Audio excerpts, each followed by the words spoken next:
আচ্ছা, অনেকে জানছেন যে শারজাতে একটা ঘটনা ঘটছে যে একটা ছেলেকে বাঙালি আর একটা ছেলে রড দিয়ে বাড়ি মারি তার মাথা ফাটায় ফেলছে আর কি। তারপর হয়েছে কি তাকে তার রুমমেটেরা নিয়েছে ডাক্তার কাছে নিবার পরে 3 দিন সে লড়াই করে মারা গেছে।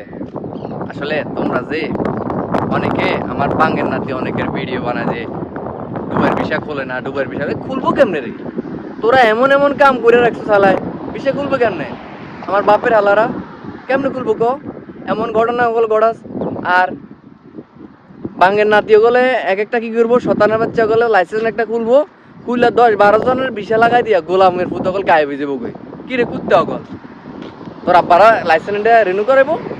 পরে এমন ওর লাইসেন্স আছে বাদ হয়ে যায়। এই কারণে বাঙালি মারামারিতেও সেরা, লাইসেন্স বাইসেন্সের মধ্যে 2 নাম্বারই সেরা, যত কাম আছে বাঙালি সেরা।